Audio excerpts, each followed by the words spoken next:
So last week, I asked you guys a question. Who is God? And this week, I wanted to answer that question. But upon actually trying to look into this thing myself, I realized just how multifaceted this question actually is, and how I probably won't be able to answer this in one video. And if I try to, the video will probably end up being like an hour long, or probably even longer. So what I'm going to do instead, just kind of break this thing down and talk about each aspect of who God is, one video at a time. And then we can kind of slowly piece this thing together. So, without further ado, let's get into the first one. God is creator.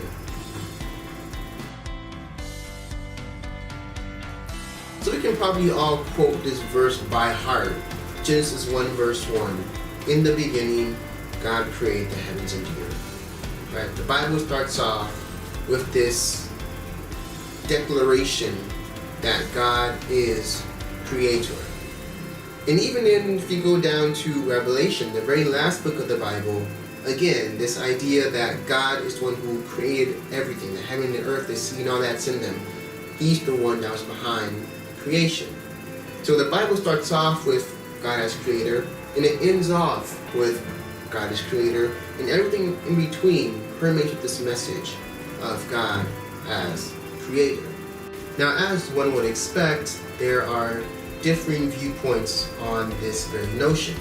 I remember I was reading through a couple of different commentaries, and there's a camp of people who believe that the creation is a 7-day literal period, and that God created ex nihilo, which means that He created out of nothing. Now, there's another group of people who say, oh, well, ex nihilo, we don't necessarily buy that. I think that God created with already existing materials, already existent matter, and He just formed and fashioned them into creation. And then there are other people who say, oh, 6 literal days, I don't necessarily believe that. I think those are more symbolic for long spans of times, for billions or even billions of years.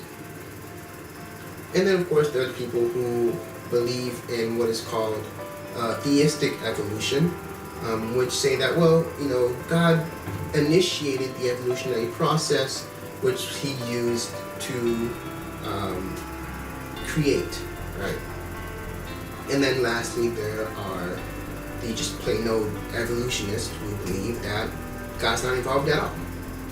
So why is this important? Why is it crucial that God is the creator and that He did create in 6 literal days and did so ex nihilo? Well, for one, as you read through the Bible, this point is emphasized in different ways and over again in different chapters, different books, in the Old and the New Testament. And also, the sovereignty and the majesty and the omnipotence of God is all based in His creation, Him being the creator. And not only that, but also the main purpose for our worship and our reverence toward Him is because He is our creator. So God being the creator is a very fundamental aspect of who God is.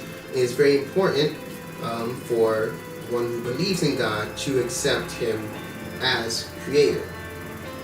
Now, my question is God being creator enough for you to follow Him and worship Him? And if not, what more does God have to do in order for you to actually follow Him? Let me know in the comments below. And as always, think on these things.